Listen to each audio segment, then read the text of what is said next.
All right. Welcome, everyone. People are starting to roll in here. Give it a few minutes. Happy to have everyone here on a hopefully a warm summer's evening here. Yeah. All right, we're getting a good crowd. So there's a poll that just popped up. If you can please uh, just give us a little bit of information, and then we'll get this going here real soon. All right. Um, so welcome. We'll be talking about college essay stuff here, and specifically how parents can help without hijacking as the slides here. So, um, and as always, we got our Up with Why, uh, change student self-beliefs, change their lives, and we mostly will do. If we go to the next slide there, Susan, thank you. So we're kind of in like we're outside of one of these three circles today. So we do academic tutoring for help with students in school, and we're definitely happy with all to help with all the SAT, ACT, AP exams, all that kind of fun stuff. As you probably know, the ACT is changing here real soon, and so we're all on top of that. And then we also offer executive function coaching, which is like helping with planning and management of tasks. And then certainly writing is kind of falls within that in a and how do you actually sit down and write and get the planning on there. Um, we got Susan's. I think yourself. Yeah.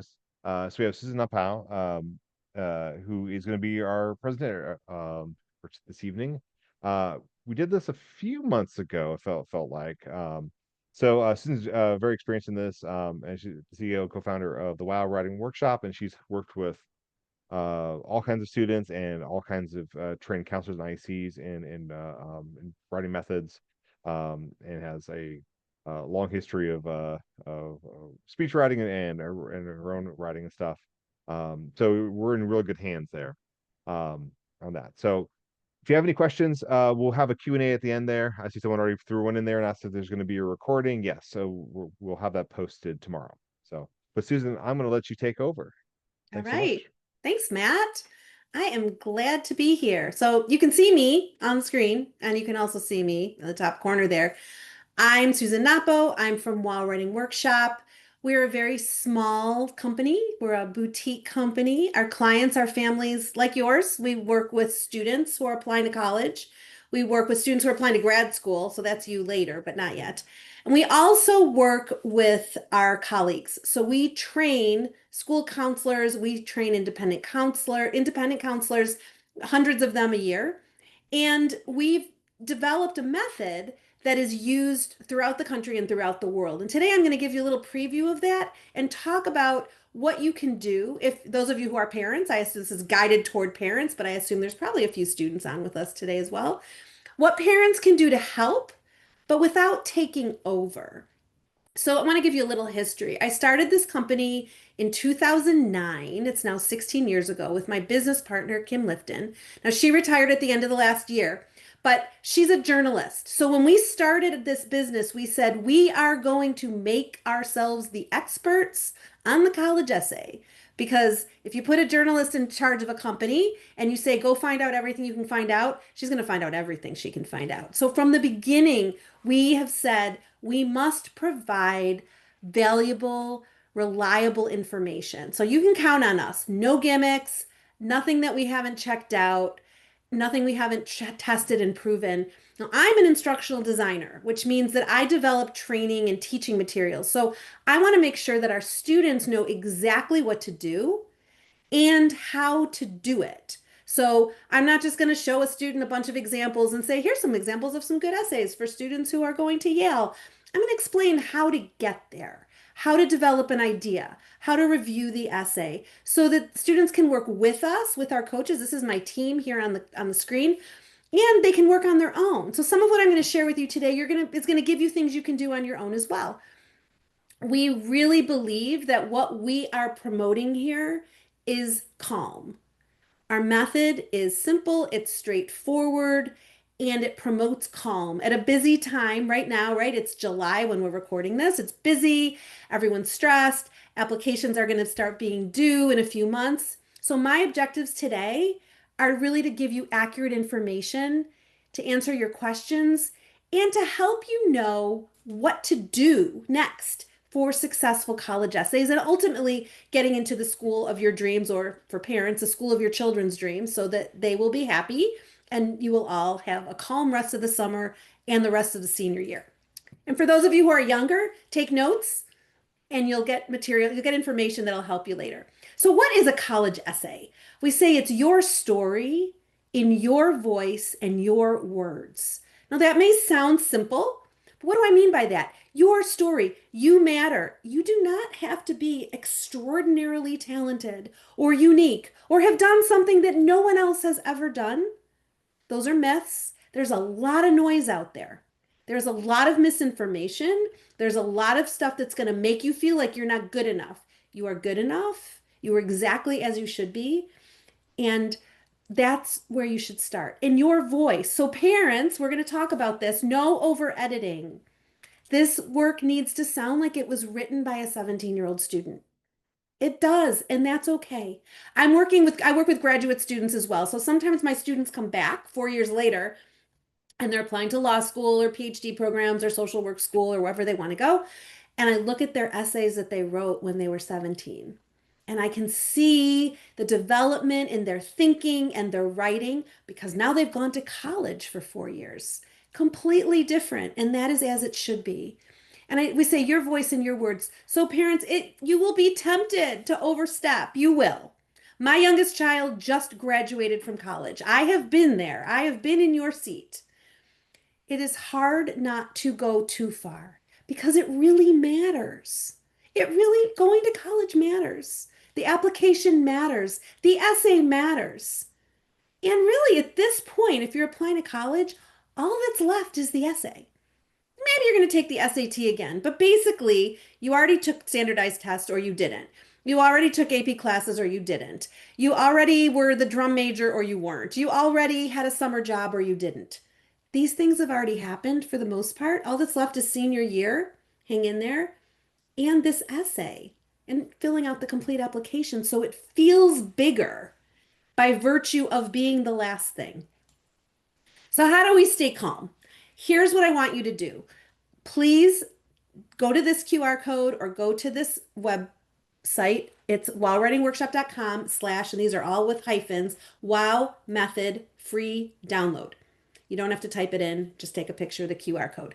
I want you to have a copy of the wow method. I'm going to be referring to our steps throughout my presentation, and I want to make sure that you know what I'm talking about.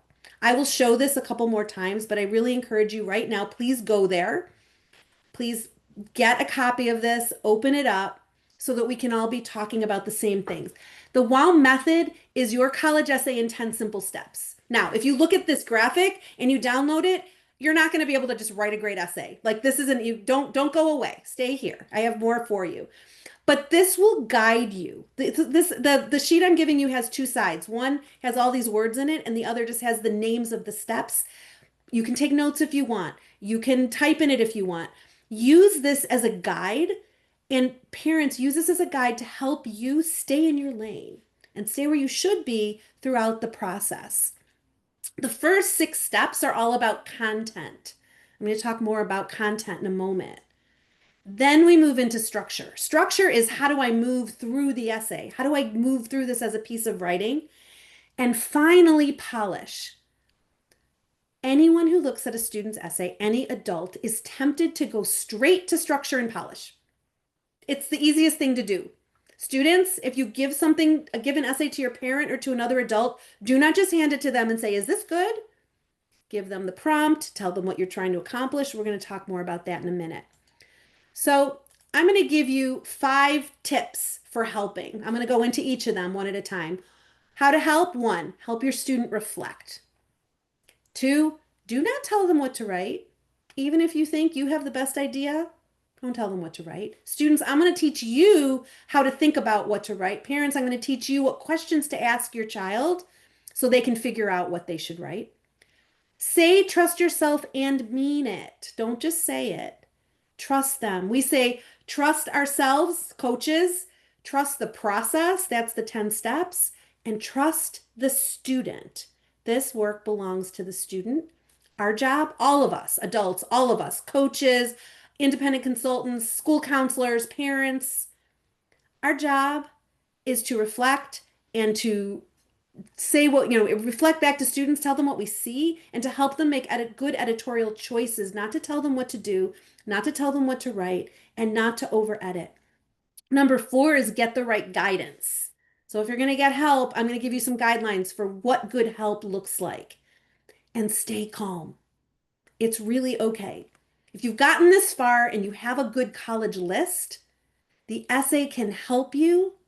It's not going to vault you over the wall. I wish it could. I wish I could promise you that if you work with me, you're going to get into the dream school that's really a reach for you. I'm never going to tell anyone that. But if you have a good list and you follow the process and stay calm, you have a much better chance. So let's talk about reflection. It seems obvious and easy, right? Oh, well, reflect. What does that mean?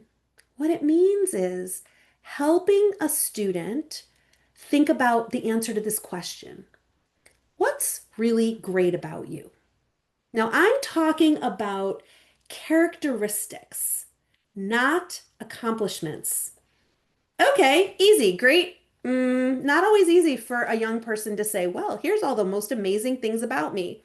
So how do we do this? Well, this is what we do in step one. Remember I showed you 10 steps? These are the first six. This is all about content. Parents, content is where you can be very helpful as long as you don't direct, you guide. Guide on their own. I'm going to tell you some things today, and I'm going to bring this back at the end. Parents and students will say, oh, I get it. I get it. I get it. But then they walk away and they lose the thread. So pay attention. Our method keeps the thread going. That's why I want to give you these 10 steps. Step one is where most people, I'm telling you, the most experienced school counselors, the best independent consultants in the world, the best tutors you've ever met. This is where everyone goes off the rails right here at the beginning because they start with step two. Think about it. Most people say, oh, what should I write about? Or here's an idea for your college essay. You see it in movies, you see it in television. Oh, that'll be great for your college essay. Slow down. Step one, understand the prompt. Deceptively simple, but not. Because if I just say to a student, so what's the Common App personal statement all about? So that's the essay. It's a personal statement. It can go out to as many schools as you want. There's, 1,000 of them right now or more than that in the Common App. Students say, oh, it's going to show how unique I am or how different I am or how special I am, or the Common App essay, I need to stand out. And I say, whoa, slow down, understand the prompt. This is the prompt. This is hard to find actually. If you're in the Common Application, if you are logged in, these are the instructions. So over here, these are the 6 prompts. I'm going to show you these again in a minute, but I want to go back. To understand the prompt, the essay demonstrates your ability to write clearly and concisely on a selected topic and helps you distinguish yourself in your own voice. Look at the highlighted section. What do you want the readers of your application to know about you apart from courses, grades, and test scores? Choose the option that best helps you answer the question, da da da da da da. That's the real prompt. What do you want the readers of your application to know about you apart from courses, grades, and test scores? Now, someone might say, oh, I love horses. Chocolate is my favorite flavor. I'm really, I love, this is my favorite television show. I like to swim. No, no, no, no, that's not what they mean. They're talking about characteristics. Your application is full of accomplishments, activity lists, letters of recommendation, every grade you ever got in high school, accomplishments. But what they're looking for, especially in the Common Application Personal Statement, in UCPIQs, the University of California has their own essays, mostly in the supplemental essays for all the schools that you want to apply to. They're looking for insight into who you are beyond what you've accomplished. So the first thing I say to students, if they're going to understand the prompt, before we brainstorm any ideas, let's make sure that we confirm that you really get it. Now, this is something we share with students. I'm not going to go into it now, but we go into a lot of detail into what each of the individual six examples, a possibility of prompts offer. There's also one that says share an essay on the topic of your choice. I do not recommend that you answer that question. I highly recommend that you answer a question. It's a lot easier to answer a question than to just write into space, right? Okay. So, number one, how to help your student reflect. Ask the question, what are some of your best characteristics? Remind your child, what do they already know about you? I ask every single student, what do they already know about you? And they look at me like, what? That's a silly question. And I say, no, no, no, I want to make sure. I'm an educator. I'm confirming understanding. Do you get the difference between a characteristic and an accomplishment? Because I'm going to come back later when I'm reviewing essays to make sure that we're clear. There can be accomplishments in the essay, but it is not its purpose. The purpose of the essay, especially of the common application personal statement, is to share who you are beyond what you've done. So that goes to my next suggestion. Do not tell your student what to write. I'll tell you a story. Student comes to me, adequate writer, has a good list of colleges, middle of the road, regular kid, nice kid, comes to me with four ideas. Now, when we work with students, we give them criteria. They watch a video, they read a web page, they do writing exercises, and one of those writing exercises is to give us four ideas. Those ideas do not have to be great. We're not going to select from them. They're conversation starters. They give me and my other coaches somewhere to begin. So I don't have to ask the student 7,000 questions and find out everything about their values and their favorite experiences and everything they've ever done. That's not necessary. In fact, I say lower the stakes, you get better results.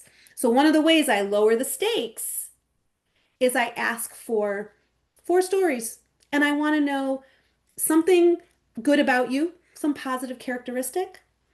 I want the ideas to answer one of these prompts, one of these six.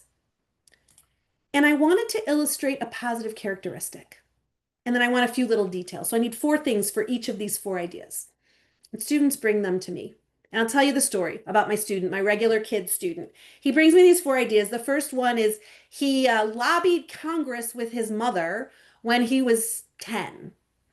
Sounds fascinating, amazing. It's a conversation starter. So I start asking him, so what was it like? What did you do? I know that this story is not his story, but I'm not going to tell him no. I'm curious and I'm willing to be surprised. And he starts telling me about the day. And I said, so have you ever done anything like that again? No. I said, interested in politics? No. Have you been back to Washington, D.C.? No. I said, okay, great. Whose idea was it? Oh, it's my mom's. This is something that she does, but it was really fun. It's one of the coolest things I ever did. I said, amazing. What do I learn about you? He looks at me like, I don't know. It's just a cool story. I said, great. Okay, let's move on to idea number two. We do this. He has four ideas. It turns out that his mother gave him these ideas because these are her favorite stories about him. And she thinks this is a brilliant woman who has a great career, went to college, went to graduate school, not a slacker. And she is convinced that her favorite stories about her kid are the ones that he should pick from. So we're talking, and I'm not diminishing anything. I keep asking him, so what do I learn about you? And he can't tell me. But he's not sad. He's just given me the next idea because I'm keeping it positive and I'm curious and I'm interested and I'm going to see maybe there's something here.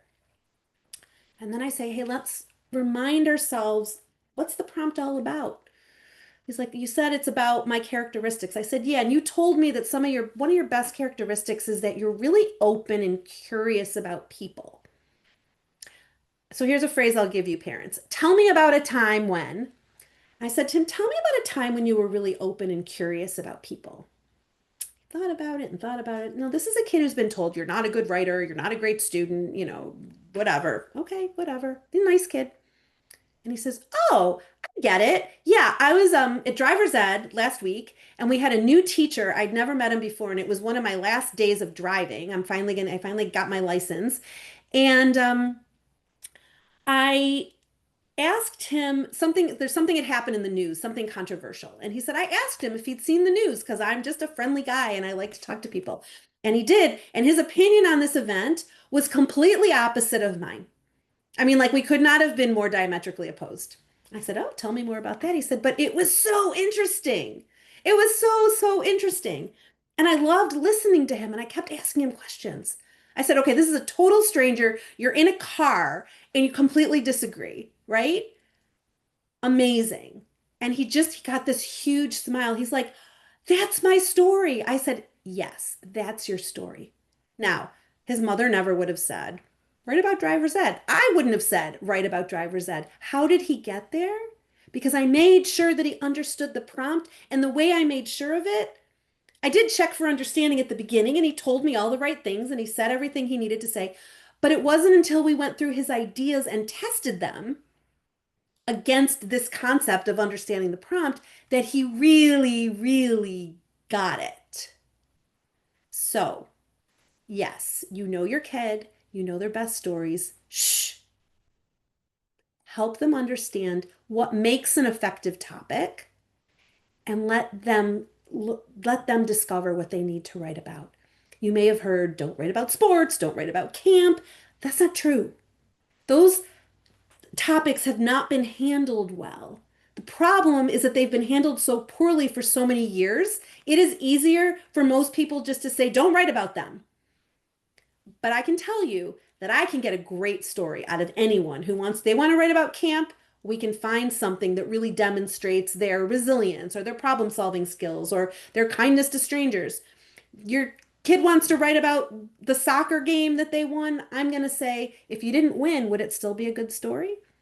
If the answer is yes, there's something behind it. Possibly. But there are no absolutes for what to write about or what not to write about. Keep that one in mind. So, we talked about step one, understanding the prompt. We talk about step two, brainstorming ideas. Do not tell your child what to write. We're balancing three elements here. The prompt, one of those six, remember I showed you these? We're going for the prompt, the characteristics, and an anchor story. So for my example student, the day I was in the car with my driver's ed instructor and we disagreed about the news. That's what happened. Why does it matter? I'm really curious and open to learning about all kinds of different kinds of people. That's an effective topic. Not the best topic, not a unique topic, not a superstar topic. You want effective. That's what you're going for. An effective topic, a topic that works. So that gets us to step three. Do not skip this step. Most people, like I said, most amazing counselors, English teachers, independent consultants. I mean, I'm telling you, I train these people. I've trained 600 of them over the last several years. They go from step two, brainstorming ideas, straight to step five. I teach them to start with step one, which is what I'm teaching you, and I tell them to pause at step three. Before you write anything, make sure the student understands what they're writing about and why. The why is often what's missing. I'm going to write about climbing this mountain. And I say, cool. Would it be a good story if it was a hill around the block from your grandmother's house? Because if it's only a good story because it happened in Hawaii on a mountain, then it's about Hawaii and a mountain. It's not about you. If the story would have been just as good if it was on a hill behind your grandmother's house, then sure, the mountain in Hawaii is fine, but it's just a setting. It's not what makes it a great story. So we make sure we focus on theme. So next, say trust yourself and really trust them. This can be very hard. This is really hard. One of our coaches, Aaron, says this is kind of like handing your 10-year-old a broom and saying, sweep the kitchen floor after dinner. And you know there are still crumbs everywhere, and resisting getting out the broom and doing it yourself afterwards. Trust them and really say it and really believe it. So in my broom analogy, she said, you've got to sit on your hands and say, if there are crumbs on the floor, no one's going to die. But my kid will feel better and they'll do it again tomorrow if I trust them. So for those who may have missed it, I make sure that you have our 10 steps. They're right here. This is what I've been looking at. I've been mostly going over content here. We've covered steps one, two, and three. Steps four and five are writing steps. Four is a free write, five is the first draft. Notice that we're still in content, just content. The first draft, let it be messy, let it be too long, let it start in a weird place. It doesn't matter. What we're saying here is making sure that the student understands the prompt, that they know how their story illustrates the characteristic. That doesn't have to be the whole essay. For some students, the writing is going to be more sophisticated and complex. Amazing. I have students who can do that. For other students, it's going to be simple, and that's okay. What we're looking for is balancing the student's willingness and ability to do the work. I'm going to say that again, the willingness and ability to do the work. If you take it step by step, and this is what we do with our students, you take it step by step and pay attention to how they engage, what they do, how they do it, you will be able to evaluate their willingness and ability very well. You can probably predict it yourself. If you're butting heads, if things are really, really challenging, if you feel like we're just gonna, throw each other out the window, that's where I go to my next tip. Get the right guidance. Get help sooner than you think you need it. So right now, as we record this in July 4th is just in the rearview mirror. This is when I start getting lots of calls. Oh my goodness, I thought my child was going to do this on her own. Oh no, she doesn't even have a draft. What are we going to do? Shh, it's okay. I'm giving you some tips if you would like to help your child yourself. I'm here. Call me. I'll show you how at the end. We have capacity. I can help you. But trust what you've seen so far. If your child is procrastinating, get help now so you don't ruin your summer, so you don't ruin the beginning of senior year. You can go to our website to start just with the graphic. Let this be a guide to you. There's options. We do work with students. I do free 15-minute consults. Happy to talk to you. But trust what you've seen so far. If your kid is getting stuck, if they're getting frustrated, it's probably not going to get better yet.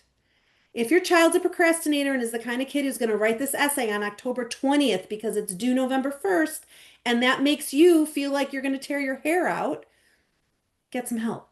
But make sure that you get the right guidance. So, Aunt Lucy, who was an editor at the New Yorker 10 years ago, may sound like she's great help because she's an editor, she's a writer.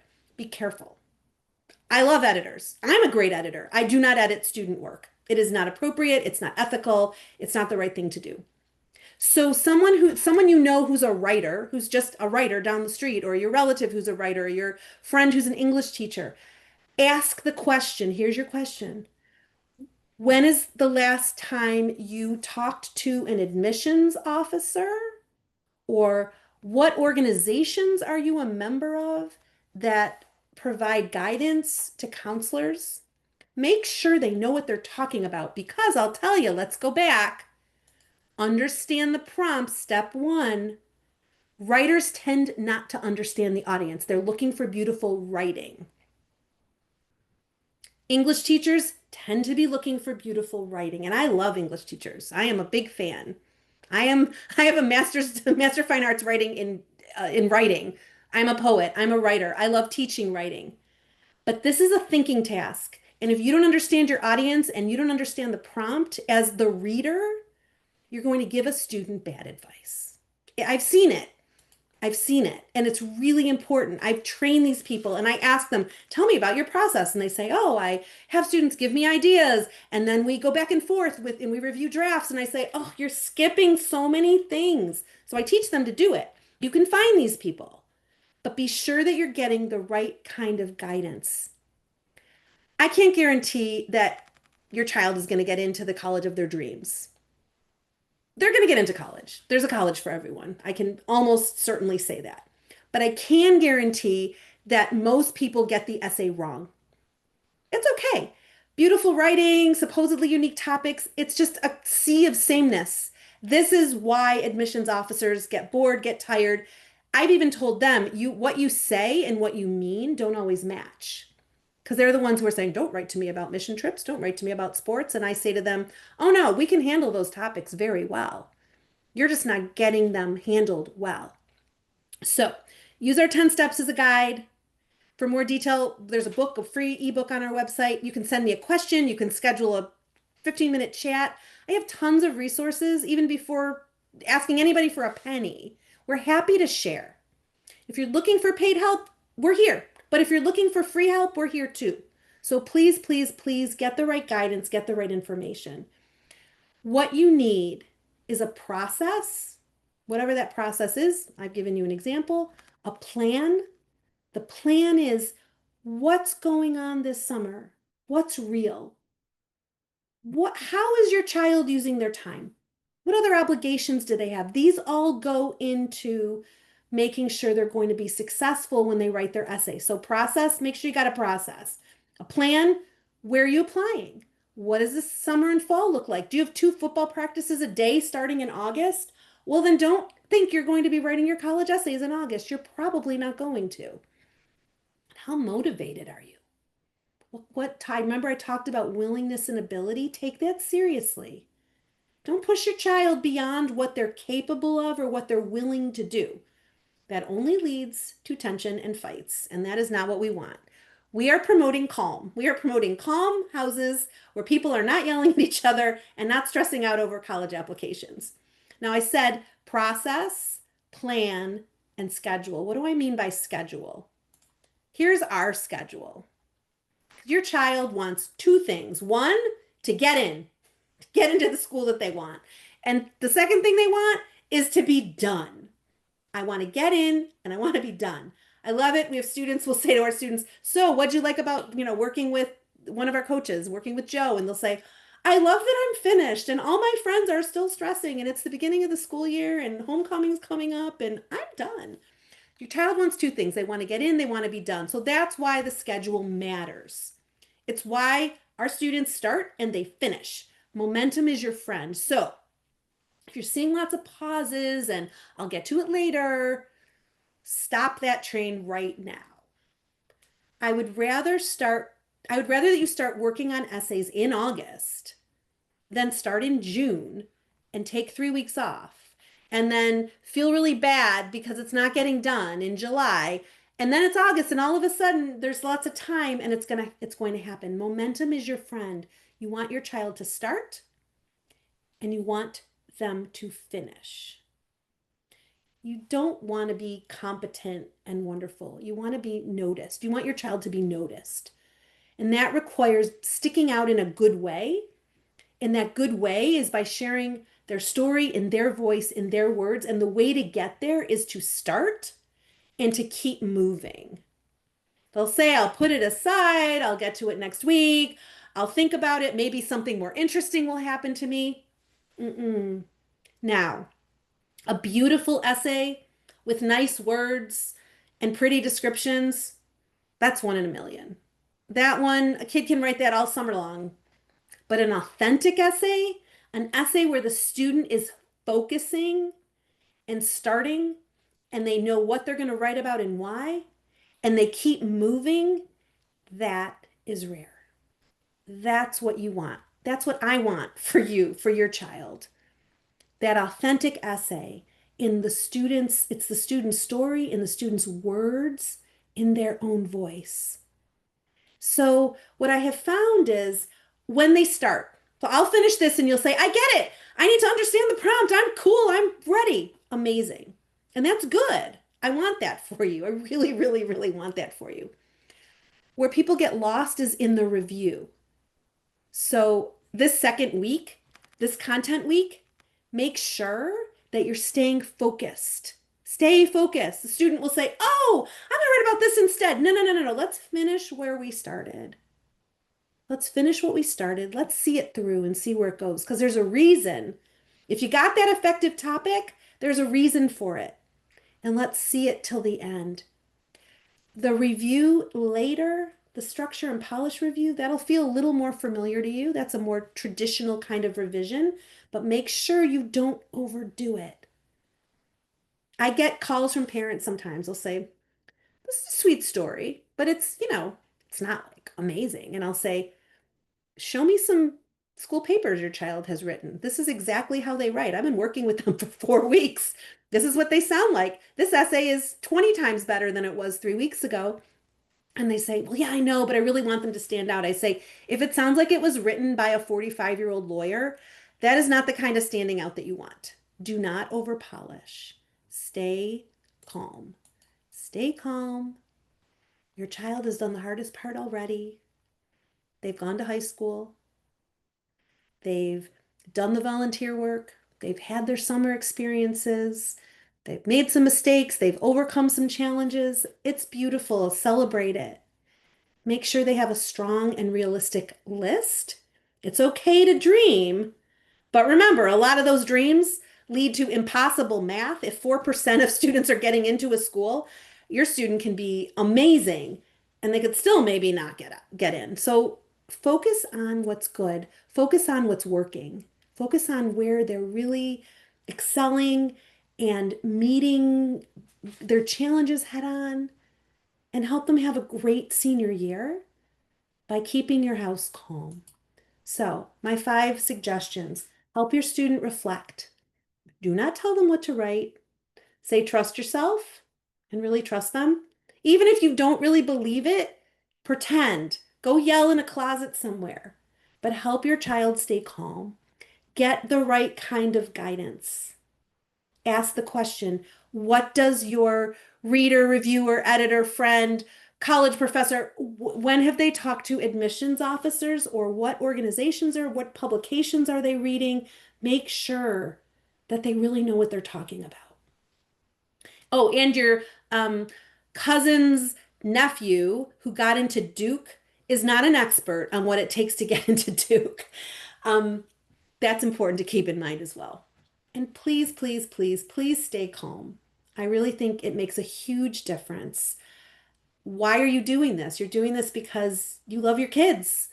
You want them to get into colleges that are going to help them launch into the next phase of their life. So help them feel good about it. One more time, here is our 10 steps for you, please.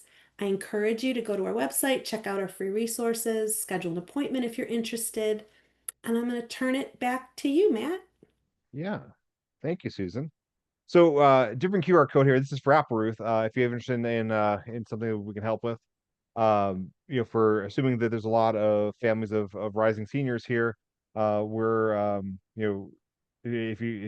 if 10, 20, 30 more points on SAT is going to make a big difference, then we can certainly set up a customized plan that's not going to be 20 hours necessarily. And also that the ACT is last time you can take it in the classic form is Saturday, and then it'll be this new enhanced ACT. So we have practice tests for that, and we have our book that is coming out real soon. I've been doing instructional design on it all week, and it's almost done. Um, all right. Stop So sharing slides then. Should I turn off the slides so we can just I see mean, or leave them on? you know, Okay. you're running the deck. But yeah, it is time for Q&A. So if you have any questions for Susan, please throw it in the chat here. We already got one that. Oh, and there's also thank you. There's a follow-up poll. So if you have any interest in those things, feel free to do the little poll there, and then we can reach out. So the first question is the one that I was like that someone did ask it, but I was be my feeder question. So thankfully someone did my work for me. So how do you avoid Chat GTP or AI when a student wants to use it? And what are your views on AI for essays? Because I mean, obviously this is a big flashpoint, and certainly Mhm. no one is naive about this. No. On the In admission fact, I side. just I just wrote it. We do a weekly email for professionals, for Mhm. several thousand school counselors and independent consultants. And this was the topic today. I Yeah. wrote it. I mean, it's not going out for a few weeks, but this is Okay. something I think about, have been speaking about, have been researching since March of 2023 when ChatGPT came on the scene. In fact, I said to my partner at the time, I said, she's since retired, but I said, Kim, we have to do something on this, like right now. I said, next week, we're going to do like a last minute webinar. And we did. We did a bunch of research. We talked to a bunch of schools. And that day, GPT-4 came out. And like, well, all right, I'm already behind. So that tells you how this is all moving. But I've been paying a lot of attention to this for several years. And here's what I have to say. We're in the midst of a thing that's changing. It's happening. It's happening in real time in front of us. We don't know where it's going to land. We don't know what's all of what's going to happen. I've been looking up um, AI policies for fill in the blank college for college admissions. I'm not coming up with a lot. There's a few. There's a few out there that have statements. Georgia Tech has one, Caltech has one, Brown has one, the Common App has one. But in general, they're still kind of figuring this out. So, what is my opinion? I'll talk about how to avoid and my views. So, I'm talking about my views first. My views are right now, there are a ton of tools out there. You want an AI that's going to help you write a college essay? You can find it. I mean, you could trip over them because I've been following all of them, and they all do two things that I just told you not to do. So they do two things that I teach adults, that I teach professional counselors, and I have been teaching professional counselors for 15 years not to do. Those two things, one, tell me what to write, and two, over edit. So what do I mean by that? In all of these AIs, here's what they do. In some variation, and they do it really well. It's really impressive. Feed me a lot of information about you. Give me everything about you. Answer these 100 questions. Tell me everything. Give me your resume. Tell me your favorite activities. What's your favorite color? What's something cool about you? And I'll tell you, I'll give you 6 ideas for what you can write about. That's putting all of the expertise onto the AI. That is saying there is something out there that is better at evaluating what is interesting about me than me. So that is something that a lot of counselors do that. They'll ask you a million questions because they're looking for the golden nugget because they believe that there is a perfect topic. And I am telling you that is a red herring. It's not worth your time. It's not a good use of anyone's time. It feels good. It feels like an expert is out there telling you what to do. So like I said, I teach human beings not to do that. So there's a lot of machines out there that can do it faster. So I'm not a fan. The second thing that AI can do is it can do the equivalent of like being Grammarly, being your editor. And it can tell you what to change. Is it the end of the world? Not really. But again, no one who's reading these essays is looking for perfection. They're looking for your voice. They want you to sound like a kid. You're supposed to. So parents, when you feel like, I mean, look, if you parents, you're reading your child's essay and there's a run-on sentence or the comma's in the wrong place or they're inconsistent with their spelling, of course you're going to correct it. But an AI can't really do anything that a human being should be doing. I'm exploring ways to to do virtual coaching. I'm curious about this. It's something I'm learning about. But so far, nobody has cracked that code for college essays. I don't know, maybe we'll invent it. I'll let you know. So that's the thing. If your child wants to use an I mean, I can't tell them not to. I can tell you how. I've tried it. The essays that came back were really crappy, and I think you have to learn how to write a prompt for an AI. I think my prompts were really thorough, and the essay was still not so great. So I think it's a solution in search of a problem. Let's just leave it at that. And maybe we'll check back in a year, and I'll have something else to say about it. Yeah, well, I know that a lot of college instructors and professors are dealing with the AI for the creating of class content and stuff. And I know I watched a YouTube video of someone like how to spot AI writing, and like they said a thing about AI tends to overuse M dashes, and just like because M dashes, no one really uses them unless like you're really pretty nerdy about Right. writing. Uh, and so, but now I see, when I'm reading something online, I say like, wait, no, dude, like, why are you using an M dash in your LinkedIn profile? Right. Um, so, kind of a follow-up question. We may not have the answer for it. It's an interesting question, but I think it's getting a little more into the tech of this. So, something a student is asking. So, if I copy my essay into an AI tool for grammar checking and Mhm. word count, will the essay be stored in the AI platform? and I'm the students worried that the that basically like because it is now in the AI Yeah. language learning model that it would like the essay would be flagged as a, if you ask is this AI, I was like, well, yeah, it's in. I got that one, Wow. but I feel like that is very much a I computer don't science know. question than That's a rather really than good question. I don't think that's how it works because I know I'm not a technical, I'm not technically an expert on this, but my understanding is it is going out into the world and seeing what is out there. Like that's what's happening with artificial intelligence. So I don't think so, but don't quote me on that. yeah. I mean, it's more likely that it's for marketing. Yeah. For yeah, like your advertisements may start showing whatever that Perhaps. interesting Yeah. topic is. Yeah. That yeah, I think you're working with two humanities majors here. Keep writing. Uh, Learn to write. It's that really that we important. don't we know how to do writing, but I don't know that the computer science of it not so much. Absolutely. Um, I have questions that I know come up regularly. One of the questions I always get is, and I mentioned it a little bit, is what should I stay away from? What do admissions officers not want to see? And I know I touched on this a bit, and I think it's important to note it again. You can write anything as long as you have a reason for sharing it. So I had a student today, a week ago, who wanted to write about how much he loves the water. Because one of the first prompts says, describe a background and something about you, your identity that would, otherwise your application would be incomplete.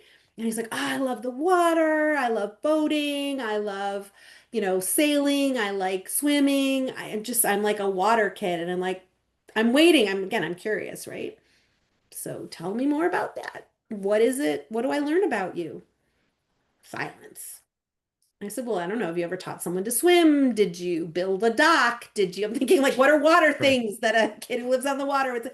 None of those. Because I thought maybe, maybe he's creative. He's this, he's that. But he figured it out. Like he thought that was unique, which it is. It's unique. It's unusual. It's not like every single person is so into the water. So you have to be careful to not go to extremes. One, what is it about me that's so unusual? Or what is it about me that's so regular that I shouldn't write about it? What else do Yeah. you have for me, Matt? Yeah, I guess some good questions came in there. We talked about the water thing. I was thinking, 'cause I went to UC Santa Barbara, which is like the campus is on the water, but my essay did not include that. Well, like it's a beachfront campus, so yeah, and I still was able to get it. Yeah, so I got two different questions here that popped in. So it's like a student's asking about the expression "show don't tell," Yes. and like the students kind of have like, what do you mean? And I my degree is in film studies, so I understand that in like a dramaturgy way. But how do we do that in writing? Because it's all Yes. with words. So this is a writing teacher telling you this, all right? You should show and tell. Wait a minute. No, I'm only supposed to show. No, no, no, no. You can say, I'm a good problem solver.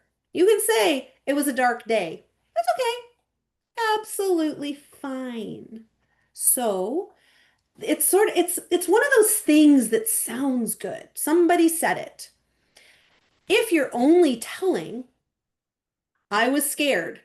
I went forward. Then I felt better. Yeah, I'm going to say, give me more. What did that look like? Lots of people get scared. Lots of people get over their fears. What did that look like for you? But I would say that it's especially okay to start with telling if that's easier for you. And then again, parents ask, what does that look like for you? I'll have a student tell me, I'm really a great captain of the tennis team. I'm so good at it. I'm such a leader. And I'll say, amazing. So lots of people are captains of tennis teams. You've played lots of other teams. What does it look like for you? If I was watching you at a practice or when you were alone, hitting balls against your garage, or you were on a travel team and you were going somewhere, what would I see? what would I hear? It's sometimes easier to get those questions than to just put that in the writing originally. But it's really okay to do both. So next Yeah. question. Yeah. So, and this is a Mhm. more of a logistics question. Mhm. So there's going to be changes to the Common App. They'll be updated in mid-July, and Yeah. it's where Mhm. it's the 9th today. So this means that any information that the student adds now won't be transferred on August 1st.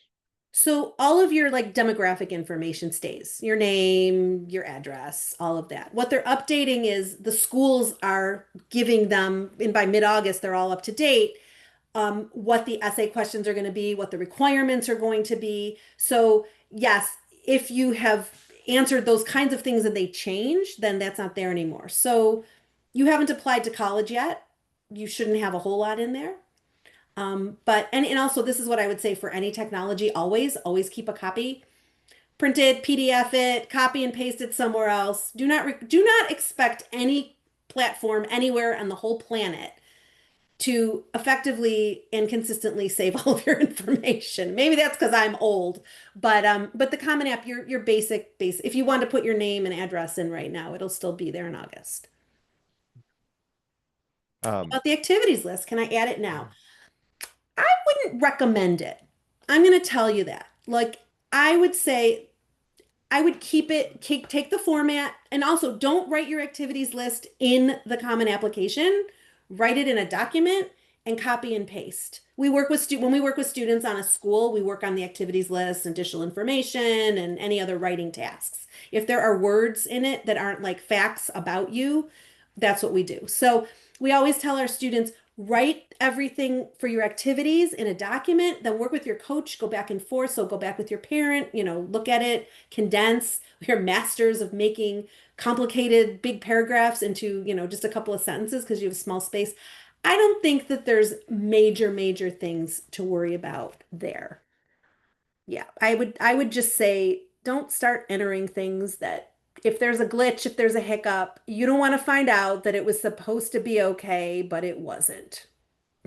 Because it has and happened. yeah, someone just asked the question that was I was gonna ask you. Is it like, do we expect any changes in the prompts? Ah, good question. The main Common App essay, the same. Absolutely the same. What I showed you, what you've heard from last year, hasn't changed. What has changed is there was a question that we used to call the COVID essay. It was, have there been Mhm. disruptions in your life? They've reconfigured it. They've made it shorter. It's like another additional information question. It is optional. Optional essays are optional. If you actually have something to say, by all means. If a college has an optional essay that says, why do you want to come here? Answer that question. If the Common App has an optional question that says, have there been any disruptions in your life that we should, that schools should know about? That is actually optional. They're just giving you a space to say, I moved 3 times since ninth grade. I lived in a zone where there was a hurricane. I had to move across the country. God forbid somebody, important died in my family and I lost half of 10th grade, whatever. That's what they're asking. I mean, and any number of other things, not just the things I've mentioned. So that's the only writing change. We are waiting to see. I've not had a ton of colleges confirm their essays yet. So we've been in sort of a phase of the last couple of years where they've been playing around with different kinds of questions. And we're just as curious as everybody else to see where they all land. So no secret sauce I for got tonight. no secrets for you. I wish. Oh, I wish I had okay. some inside information, but I really don't. We could start the rumor tonight. We could. Let's do Yes. it. All right. I'm not even Well, going to say it because if I say something, right, to do manifest it, right. someone will believe it, The right? the AI will listen and it'll start giving you income. So, all right, well, I think we're almost at the end of the hour here, and as we got through all our questions, Susan, thank you so much for Thanks, all Matt. this great advice Yeah. and being willing to help students with this key part of the college admission process. Thanks, everyone. It's really been a pleasure to be with you. I love doing these webinars. Oh, did someone say, is there another question? I saw something pop up. Should we answer it? Yes, I mean, sure. We got 6 minutes. All right. So we do have special circumstances in our life. Should we write about it in that optional essay? And So, I obviously don't um, know any I of don't the know what it details is. there. So here's what I say. When someone has something that they really want to share, please share it. I've had students who say, I had a death in the family. I want to write about it. Great. Someone else says, I've had a death in the family. I don't want to write about it. Great. Anything that could be considered a sensitive topic, and I can do like a whole hour on this. We'll do this another day. What's considered a sensitive topic? Something personal, something about mental health, something political, something that feels risky emotionally in some ways. There's a million ways we can go with this. Religion, sexuality, gender, all kinds of things. Like everything feels sensitive right now. Of course, you can write about it if what you're doing is telling a story that illustrates something positive about you. So I've had students will say, "Can I write about coming out?" And I'll say, "You can. Is it because you want them to know you're gay, or is it because you want to write a story about, facing difficult situations or being strong or helping people or, being a problem solver, whatever it is? If that's your purpose, great. And it happens to be about when you came out to your uncle who is really conservative and you didn't think he'd listen to you, but he did. That's a story about being brave and being respectful of people who have different views. If it's a circumstance where it explains something, here's why my grades were so poor, or here's why I've had 3 high schools in 4 years. That's more along the like additional information kind of thing. Some students will use those types of topics in their Common App personal statements, but often it's hard to handle them well because they're still experiencing them. What we say, I'll go back to, item number one, help your child reflect. If you can't reflect yet, if you're still in it, it's really hard to use it as a personal statement topic because it's hard to take on editorial criticism because you're still feeling it. So that's one of the things I like to say about sensitive topics. If you don't want anyone to tell you anything about your sentences, then it's not Common App personal statement material, but it might belong in your additional information. That's good advice. All right, I think we cleared the board. This has been a Okay, good one. I appreciate everything, and I thank you. appreciate all the questions there. All right, have a great All right, night. we have a good one. All right, bye.